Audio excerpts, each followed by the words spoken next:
everything was intentional, including all the accessories on the joinery as well. Everything was intentional. Oh.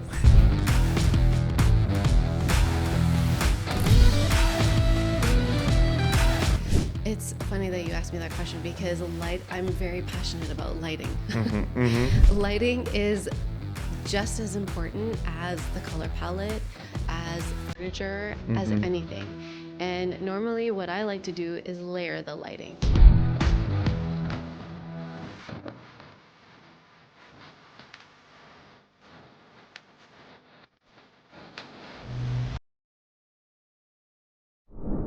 Today for the podcast, we have a special guest.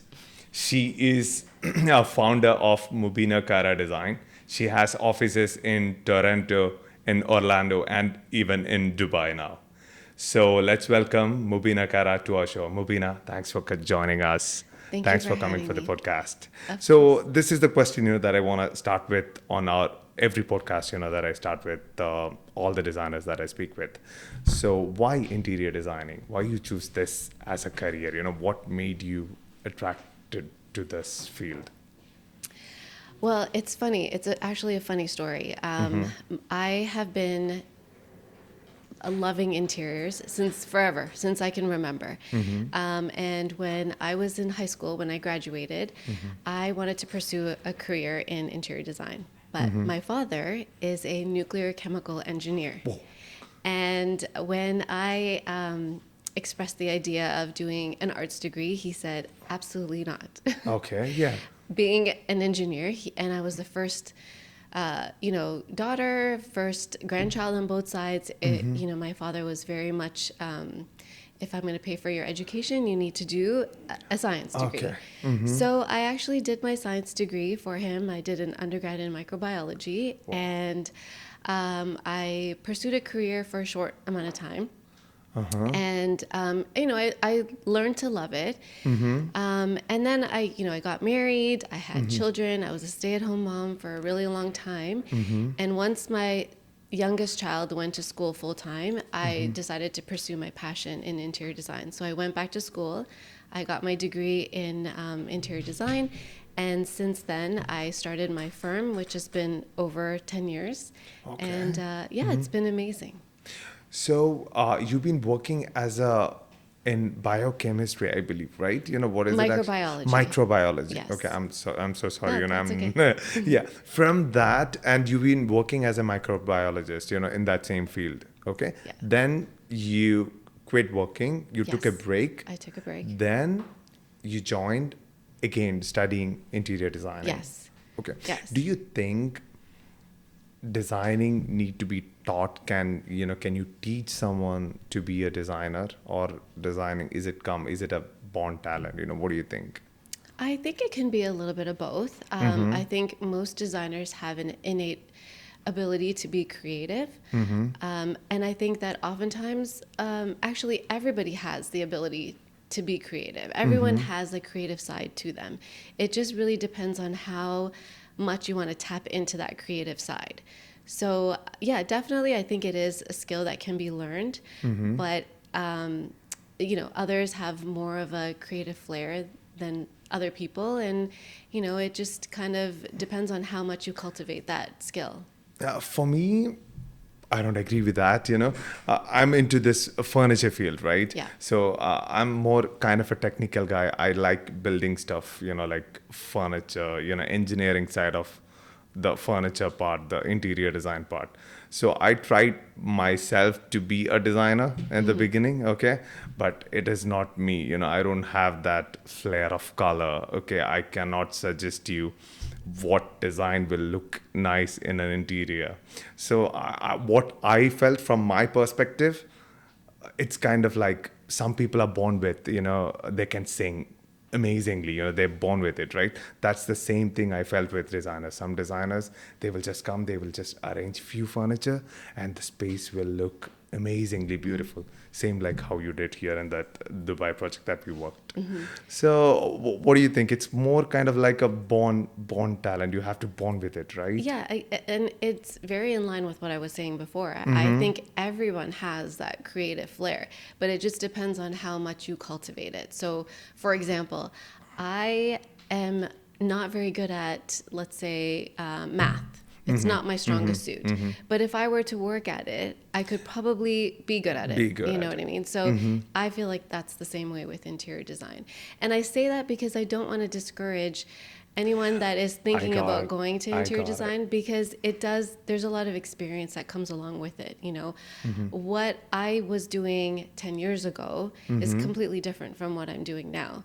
And that's because over the years I was able to cultivate my skills, my passion, and it shows. Like, experience is everything, right? Okay, so you took a break, then you starting from scratch. You're Yes. studying and you're building a business. I know how difficult it is. How was that journey? How was that struggle? It was hard. Uh-huh. It was definitely difficult, especially because I had 3 young children and a husband. But when you're passionate about something, you make it work. And one of the things that I did, for example, the degree that I took, it was a 3-year program, and it was a full-time program, so Okay. no summer breaks. So you have to go to college every day. Every day. But what I decided to do was I did it part-time. So it took me 5 years to complete the degree. Okay. But I took, I did it part-time, and I also took the summers off so that I could spend time with my kids. So, it's not a race, right? Life is not a race. So Okay. I just decided to take my time to pursue it, and here I am now.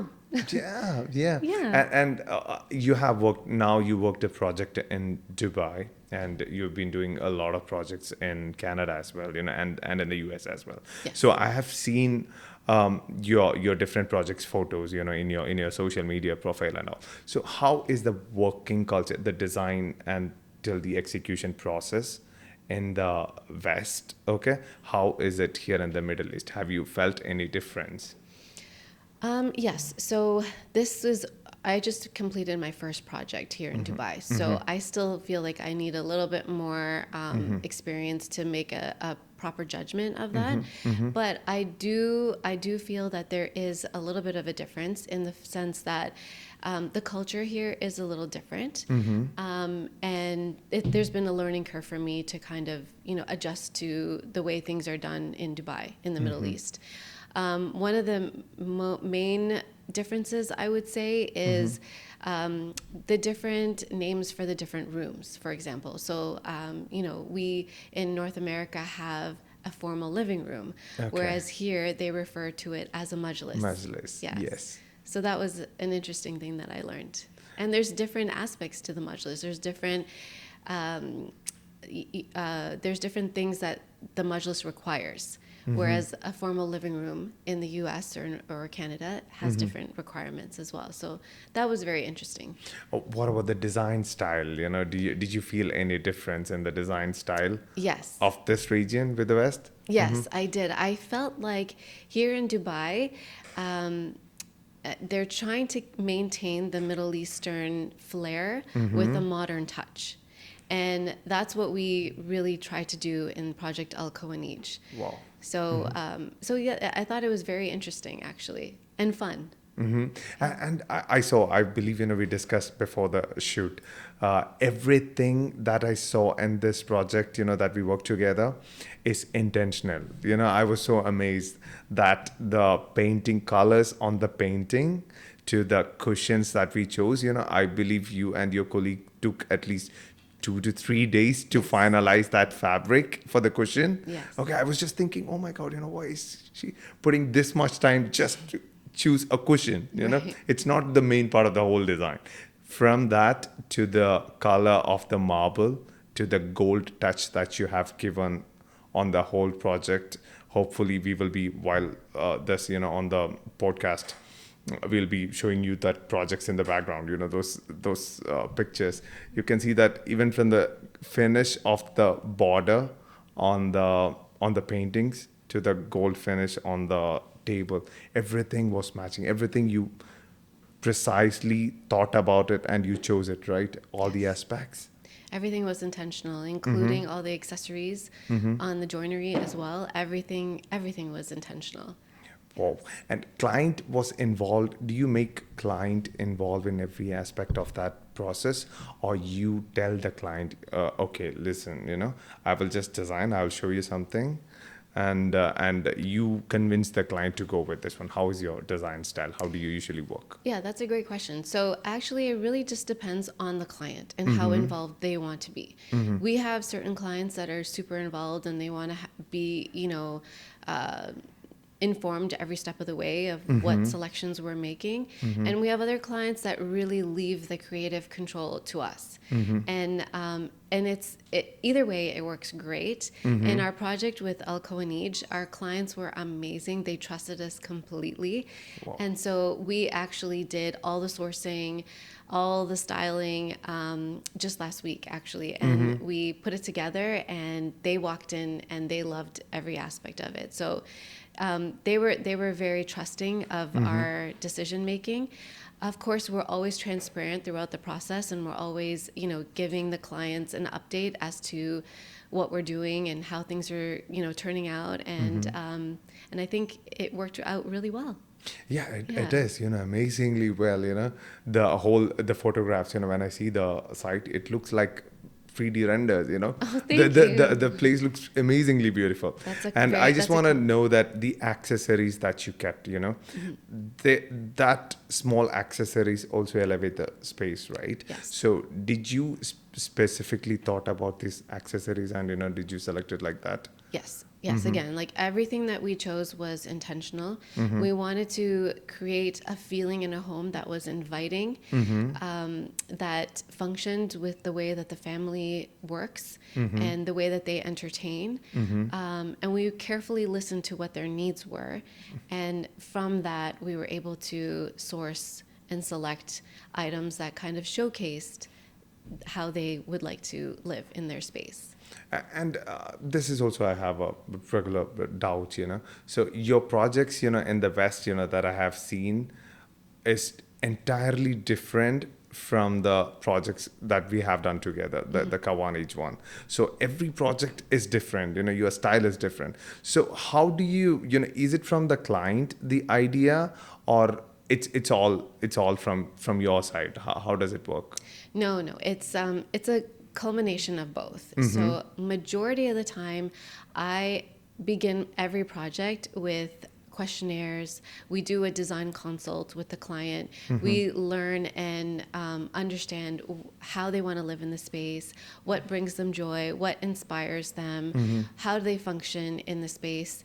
And then from there, we ask them about their design aesthetic. How, a lot of clients these days have access to Pinterest and Instagram. Yes. So they're all constantly saving images of what they like. And the first thing I do actually is go through those inspiration images with the clients to see if their vision of what they see online will actually work with their space. One of the things that I find is speaking to the clients about that, because sometimes they'll look at a picture online and they'll think that they can have that in their home, but their home actually doesn't have that same vibe. So educating the client on what would look good in their home, what wouldn't look good, what would work with their functionality of their home.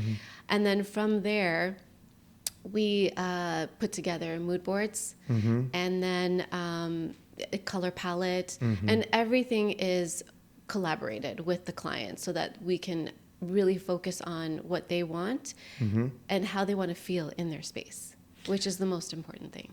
I got it. So does this Pinterest and the Instagram, the social media, now they have access to AI tools, they can take a picture and, they can ask ChatGPT to design this space for me. Okay. So all these tools, does it help your designing work, or is it made the work way more difficult to convince the client? How the technology, affecting your field, design field? Yeah, that's a really good question. And I think that it can do both. It can either help us or it can actually make things a little difficult for us. And I think part of being a good designer is being able to communicate and discuss these things with your client and having them trust you as a designer. So that's the most important thing, because yes, AI can be very misleading. People can put in a picture in AI and then it pops out and it just looks completely different. But there's so many things that are missing, like the window placements or plumbing or electrical work. And so if you're a seasoned designer, you're able to communicate those things to your client. And if your client trusts you, then it's not difficult to sway them into the way that you would want them to go into, the direction that you visioned for them. I got it. And what about mainly the design of the furniture?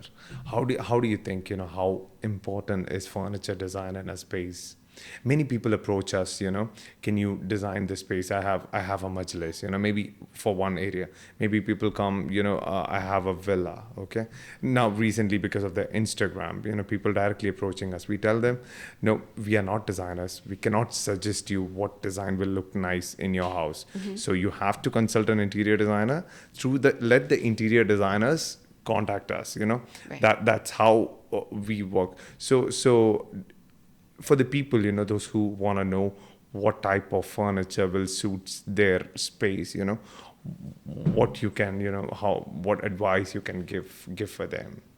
Yeah, again, like it's very important to learn about how they want the space to function for themselves, for their family, how they entertain, how many people do they entertain for. Do they serve food, on the table? Is it on a buffet table? Like, there's so many different aspects to consider when designing a space, and especially custom furniture. So I think what you're doing is great. Like, it's great that you're, involving a designer into the actual furniture design.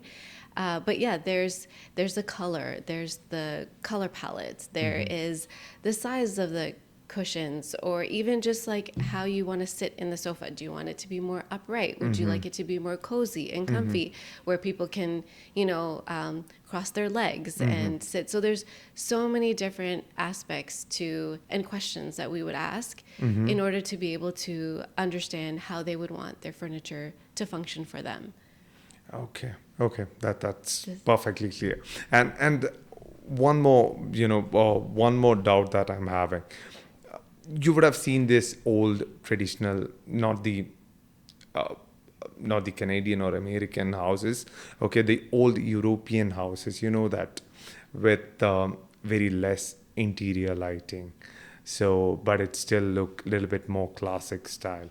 And you can see the modern villas, like with more lights, with more windows, Which one, in your personal preference, easy to work with, which one look aesthetically pleasing, with way more sunlight inside an interior, or it's way more covered with less light? It's funny that you asked me that question, because I'm very passionate about lighting. Lighting is just as important as the color palette, as furniture, as anything. And normally what I like to do is layer the lighting. So definitely sunlight is amazing. As we all know, vitamin D is so important for us. It helps with our sleep cycles and all of that. So I love incorporating big windows if the clients would prefer that. In terms of lighting interior, I like to layer lighting. So there should be general lighting, ambient lighting, and task lighting. Okay. Can you explain me that? Sure. Okay. So general lighting is usually pot lights. Lighting that generally lights up the entire space. Okay. Ambient lighting is floor lamps, table lamps, things like that. And then we also have task lighting, which is, like a desk lamp. Okay. or A if you reading have lamp. a reading lamp, or if you have beautiful artwork and Okay. there's a lighting over top of Okay. it. So it has a purpose. Okay. It's lighting something that needs to be showcased, for example. And all those three work really well in creating an ambiance in the room. You can often have, maybe you don't have the general lighting on all the time. You only have general lighting on when you're entertaining, Okay. right? And usually that's what I like to do.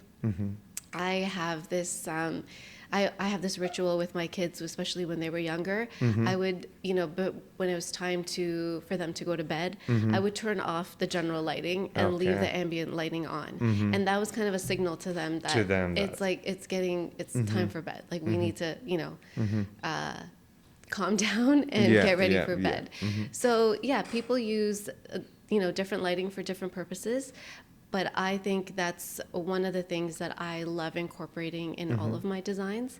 And clients really appreciate that.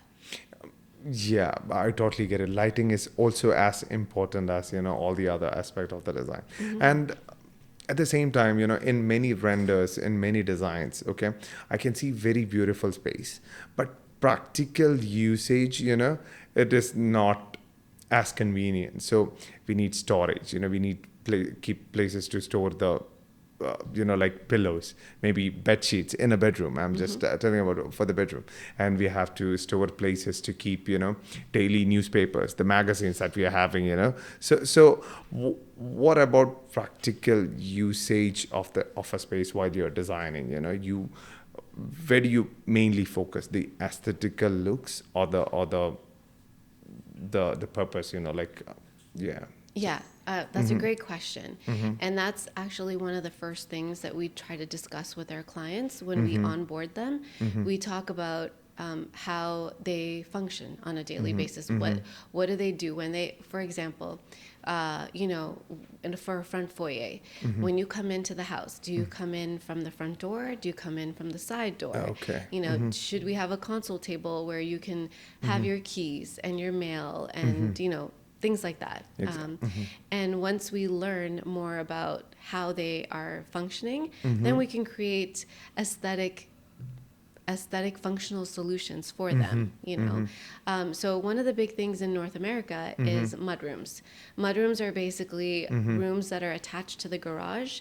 So when you come in through the garage, you have a mudroom that collects all of the jackets and coats and the boots and the backpacks and all of that stuff. So we've gotten very creative on creating a mudroom that is aesthetically pleasing and functional. Got it. So when you are working in, especially in North America, you have to work on the heating aspect, right? Which you don't need, this here, Yes. So how is that aspect, MEP aspect of the work, what is the difference that you felt working over there and here, Well, in terms of, you mean in terms of the heating placements? Heating placements. You need to make sure that the water flow will not the civil aspect of the work. So do you think? I'll rephrase my question. Okay. So do you think it is better to involve an interior designer at the phase of civil work? That means if I'm building a house, or I'll let the civil guys finish a house, then I'll consult an interior designer. What do you recommend? Definitely have the interior designer from the beginning of the project. Okay. Definitely, yes. There are certain things that a civil engineer or an architect will not think of, for example, right? But if you have an interior designer on the team from the get-go, you can alleviate a lot of extra expenses later on if you want to add things or delete things. So yeah, most definitely, I would always say have the interior designer there from the beginning. Yes, yes. And we can work conjointly with the architect and the civil engineer. So it will be a very long process, right? In that case. Yes. So usually an interior designing project, it might be 4 months, 6 months, maybe 1 year. So imagine if you are starting from the beginning, the civil aspect, it'll be 2 years, 3 years, maybe 4 years. What do you think about that? Yeah, that's we do all types of projects. So we have projects where right now we're working on a condominium project, like an apartment in Toronto, and we haven't even broken ground yet. Oh, okay. But we're already thinking about, space planning. And so this project probably won't be ready for another 2 years, but we're already on board with with the clients and the engineers to be able to start planning the interior of the space, making sure that all the plumbing is where it should be, where the electrical outlets are all placed. So we have projects like that, but then we also have projects where we do renovation projects. So we have a home that's already been built, and I think it's about 45 years old, and we are gutting the entire home. So we're taking the house to the bones, and then we're rebuilding it back up. So I really want to ask. I saw you used very plain, minimal carpets on the projects that we have worked right now. So is there any specific reason to that, or how important is a carpets and curtains in an interior space? That's a great question. Okay, so for Project El Coinage, we had a lot of ceiling details. Okay. I'm not sure Yes, if I you saw. were Yes, able I to noticed that. notice The chandeliers and the Yes. detail lighting on the whole ceilings. I've noticed that. Yes. So we really wanted to highlight all of those beautiful features that are a part of the home. And so we figured that if we did a very busy carpet, it would take away from the beautiful architectural pieces that are on the ceiling. And also we did beautiful custom furniture from Subaiha. Yes, so thank we you. really wanted to showcase those pieces. Okay. And so we decided to do something more muted, so that it wouldn't take away from all the beautiful pieces that are in the room. Yeah, thank you. And I just want to know the coffee table. You gave 2 coffee tables in that main seating area. The modulus? So, yeah, and the modulus. So I just want to know that is it just for the beauty? It looks really beautiful. Is it for the aesthetic purpose, or it's functional as well? So Yeah. So everything we do is either it's both. It's functional and it's aesthetic. So the reason why we did the 2 coffee tables, that's a great question, is because the client had told us that they love entertaining. Okay. And she wanted to make sure that everybody who was seated in the room had a place to put their coffee cup down, or have snacks. And if we had one coffee table in that really big room, it just would have been hard for everyone to kind of use that one coffee table. So we decided to do 2. And we also incorporated some smaller side tables as well. And serving tables yes, as well. and serving tables also, so that because that was a very important feature for our clients. And one thing that I really interestingly found out, in the whole design. So now 90% of the projects that we do, we see very minimal TV units, like just plain TV units, plain detailing. But I can see that you have incorporated a lot of storage in your TV unit, and that's for the function, right? What was the purpose of that one? Yes, and it looks really beautiful as well. Thank you. Yeah, this was actually a really interesting story. So our client had mentioned to us that when she invites her women friends over, and this is a very Middle Eastern thing, and something that I haven't come across in US or in Canada, is that she wanted a place for her friends to be able to hang their abayas. And so we created 2 closets within the millwork or the joinery. And so it kind of allows for everybody to be comfortable and for the space to still feel aesthetically pleasing once her guests have arrived. So there's abundant storage for, extra cutlery or, Yes. books, TV gadgets like remote controls, things that you don't necessarily always want to see when you're entertaining. So there's a place for everything. And this also I really want to ask. This is also a little bit different from that I see from the normal designers that I used to, the other designers that I used to work here. So usually the designers, they'll go with one wood finish for the whole project. So in your project, I can see it is, I believe, 2 or 3 wood finish. The TV unit wood finish is a little different. And then we have a coffee table wood finish, and then we have for the dining table and the console table, we have that similar kind of wood finish. What was the reason for that, using 2, 3 different type of wood finish? And it looks really amazing. Thank you. Well, when clients are reaching out to us and they are wanting to work with us, I feel it's my responsibility and to ensure that at the end they're getting a custom experience and a custom home with a bespoke finish. So I love layering different materials together. I feel like it causes your eye to, navigate the room, and it causes interest as well. And it's different. It's different. And I feel like that is something that I really enjoy doing. It's a challenge for me, and it's my signature, basically. Okay. Yes. Okay. So, Good to know that.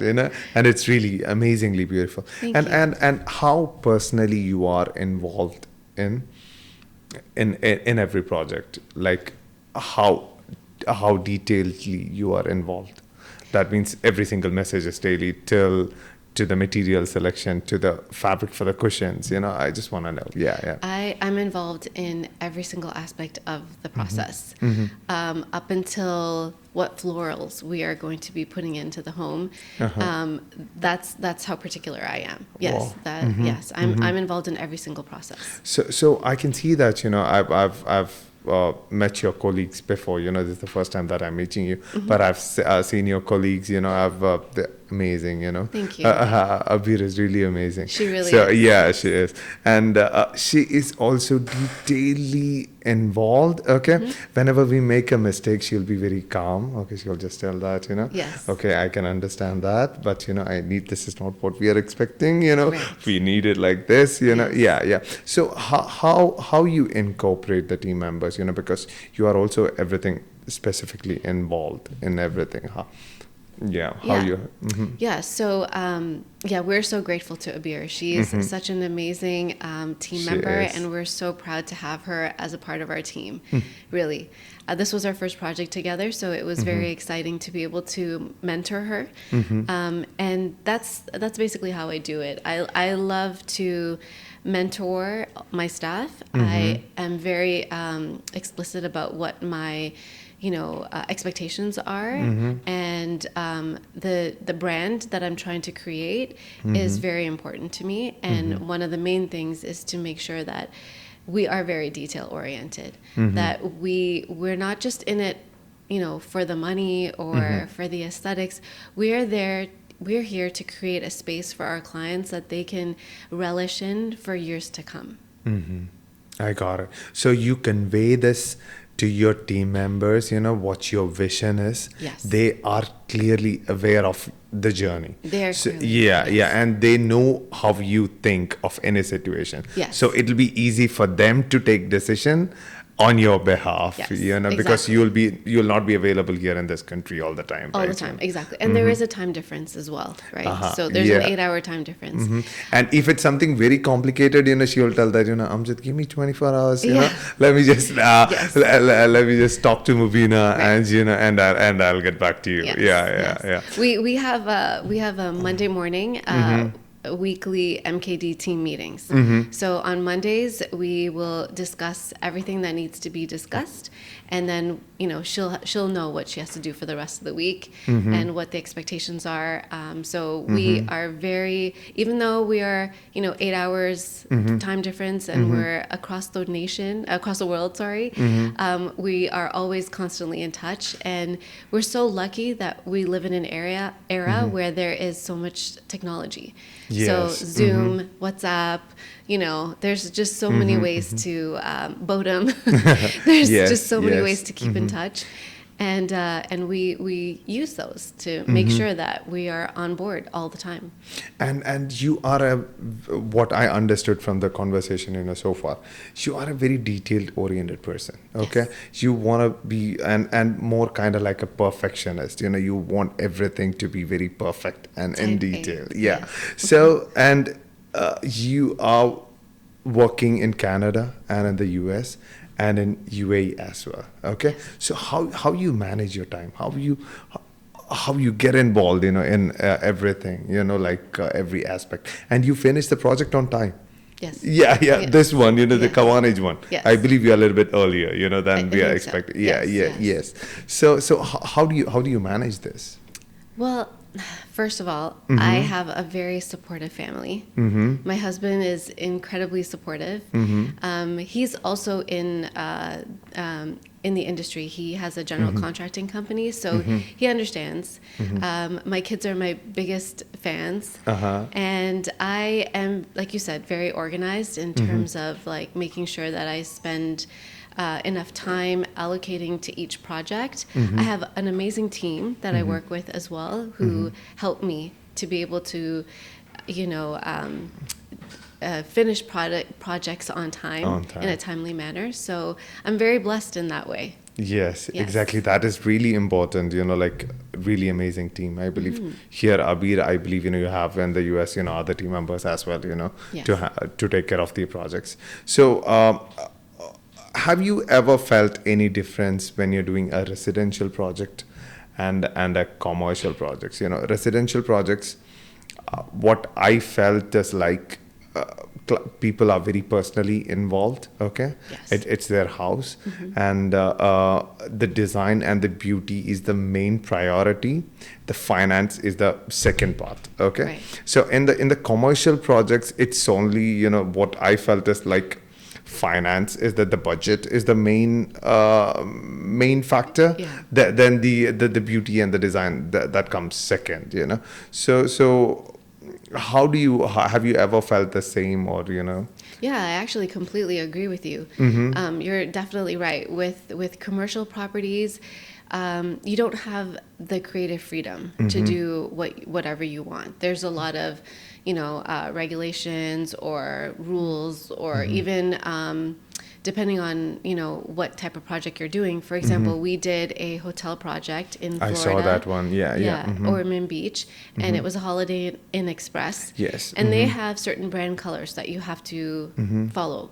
So they sometimes commercial properties have a bigger budget, but your creative freedom is a little less than you would in a residential project. Got it. Residential projects, you have more creative freedom, depending on the client, of course, and then also depending on the client, your budget is either I got it. Yeah. So at this, at the end, you are a founder, an entrepreneur, business.